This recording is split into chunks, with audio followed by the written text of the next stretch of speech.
salah satu petunjuk yang lain di sini pernah adanya sebuah peradaban manusia dan leluhur kita pernah hidup di sini. Guys, jangan lupa like, subscribe, dan komen ya kan.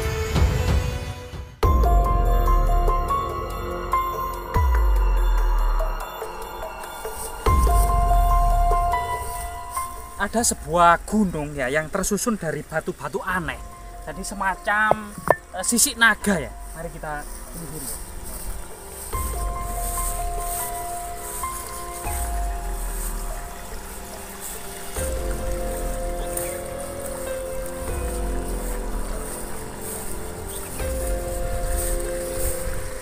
Jadi pada masa kuno, terutama pada masa prasejarah, gunung itu selain sebagai paradise atau tempat yang kondusif untuk melakukan pemukiman-pemukiman awal, juga merupakan tempat yang aman ya dari serangan musuh, dari serangan binatang buas terutama. Maka di puncak-puncak gunung kecil ini yang pada masa lalu tentu dikasih pagar keliling, ini sesuatu yang aman dan tentunya ada sesuatu yang sangat-sangat misterius ya. Coba kita selidiki ya.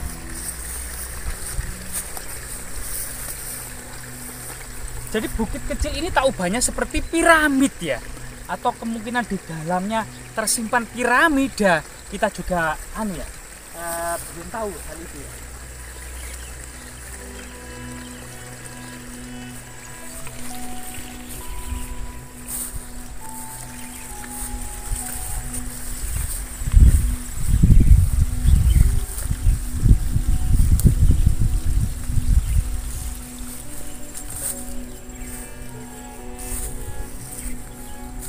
Sebenarnya bukit ini sudah pernah menjadi penelitian pada masa kolonial Belanda, termasuk seorang sejarawan Belanda yang bernama Van Heckeren, ahli prasejarah Indonesia.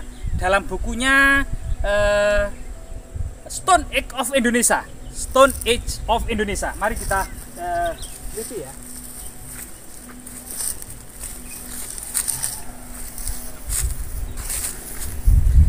Jadi Van Heckeren dalam bukunya Stone Age of Indonesia ini mendata bahwasanya di kawasan Kecamatan Pacet di lereng Gunung Welirang ini banyak sekali mengandung peradaban Neolitik megalitik. Antara lain dalam datanya ada Desa Kesiman Tengah, Desa Selawe, Desa Jeruk, Desa Sajen, dan Desa Kemiri dalam catatan-catatan kuno pada masa kolonial Belanda.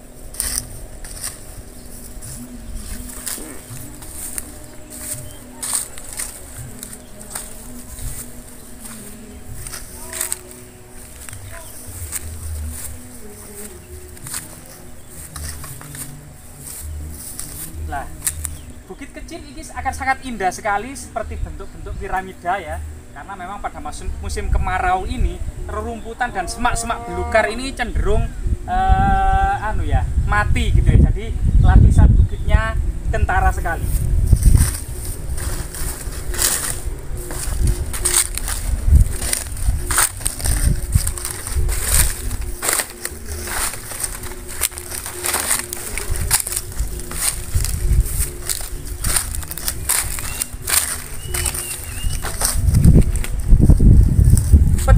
Peradaban bukit ini, salah satu petunjuk adalah batu lumpang batu ya.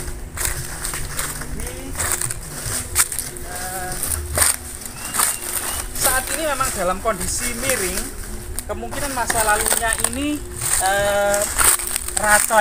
Nah, di sini ada lubang batu lumpang. Jadi seperti mata satu gitu ya. Kalau ada airnya itu seperti mata satu batu lumpang ini, karena batu lumpang ini bukan berfungsi sebagai tempat untuk menghaluskan biji-bijian, rempah-rempah maupun bumbu-bumbu, karena kedalamannya itu relatif cekung dan tidak terlalu dalam.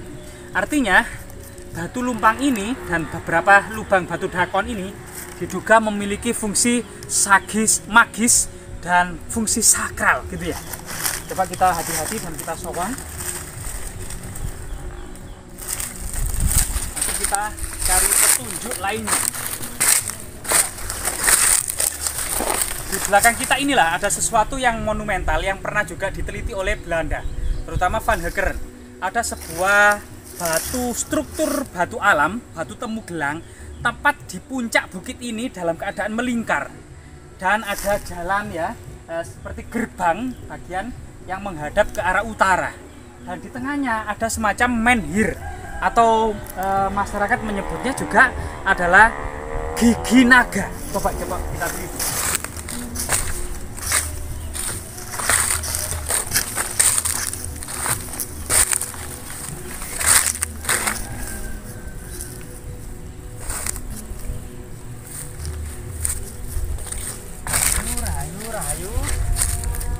Rahayu. Jadi disinilah kita akan menemukan sebuah semacam kubur batu atau peradaban kuno ya. Coba kita sowan ya.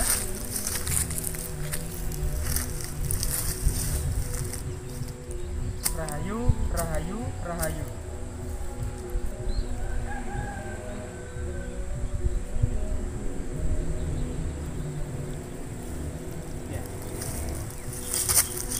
Salah satu petunjuk yang lain di sini pernah adanya sebuah peradaban manusia dan leluhur kita pernah hidup di sini, membangun dan membina peradaban masyarakat serta menyatukan desa-desa menjadi sebuah hidup rukun dan damai serta sentosa, menggarap lahan-lahan pertanian, mengairi hutan-hutan, mengairi rawa-rawa dan lain sebagainya, membuka jalan-jalan dan pertanian. Ini adalah leluhur kita yang pernah melakukannya, dan kita sebagai generasi saat ini maupun yang akan datang tinggal melanjutkan karya yang sudah dibuat oleh leluhur, atau kita tinggal berjalan di jalan yang sudah diratakan oleh leluhur. Jadi fungsi bentuk-bentuk tembikar atau terakota ini sangat kuno ya, sangat tebal sekali. Ini juga kita temukan tidak sengaja di area ini. Coba kita memasuki area yang paling sakral dan paling magis. Rahayu.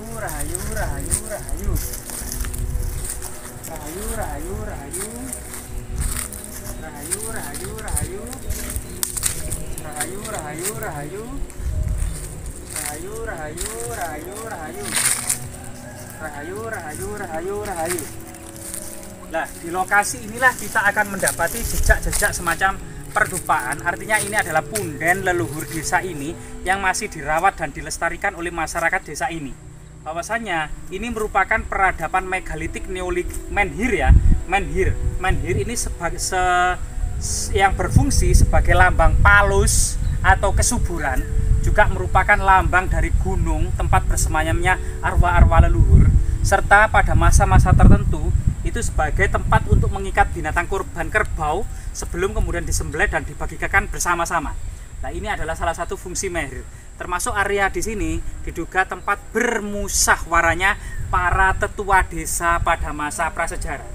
Sedangkan kemudian seiring perkembangan agama Hindu Buddha yang sangat pesat di Pulau Sumatera dan Jawa, maka agama-agama ini tidak mati begitu saja, tetapi kemudian tetap dilestarikan oleh kerajaan-kerajaan Hindu Buddha dalam sebuah naungan Menteri Herhaji yang dinamakan dengan agama Kabuyutan, atau kemudian ada sebagian yang menyebut agama Kapitayan ya, agama Kapitayan. Maka di lokasi ini kita tidak akan mendapati panteon-panteon agama Hindu maupun Buddha.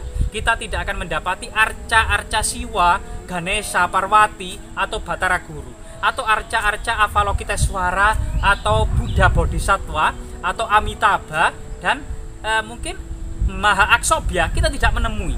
Yang kita temui adalah tugu batu atau menhir, kubur batu, kemungkinan ada di sekitar kini, batu dakon, kamar batu, struktur batu temu gelang, maupun dolmen, menhir, sarkofagus, dan lain sebagainya.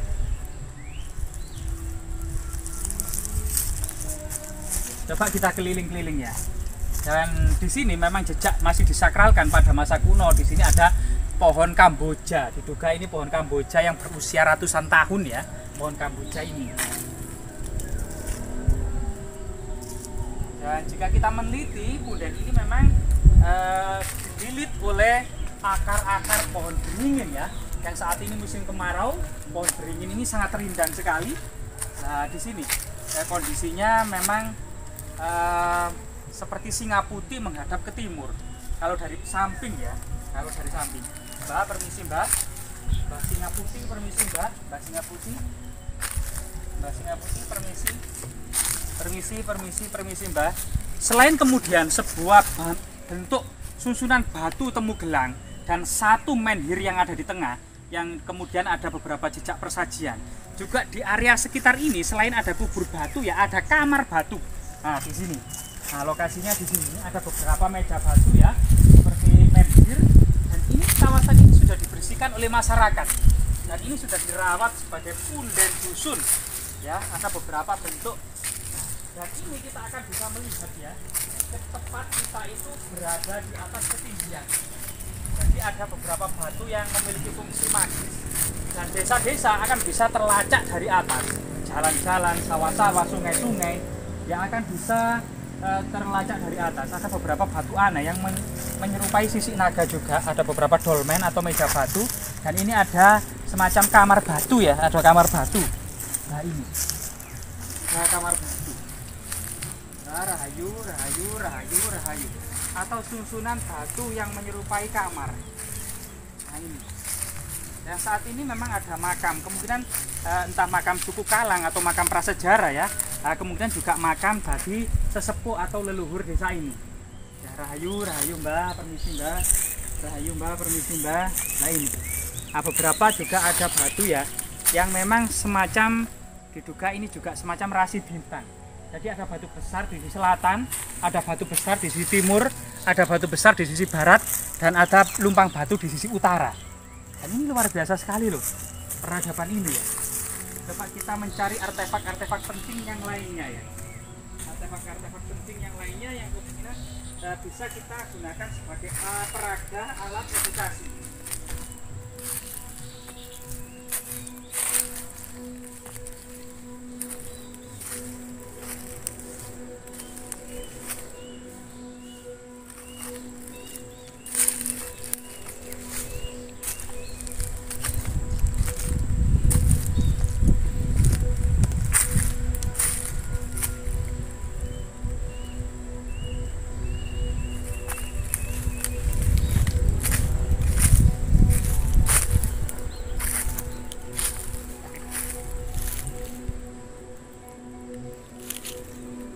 Memang ada beberapa ya, ada yang dipecah ya, entah sebab apa ini dipecah, padahal ini sesuatu yang sangat unik ya, menyerupai pusaka keris, tapi entah sebab apa dipecah. Mungkin dianggap dalamnya mungkin ada sesuatu ya, mungkin ini kenapa dipecah ya, yang tidak tahulah masyarakat ya.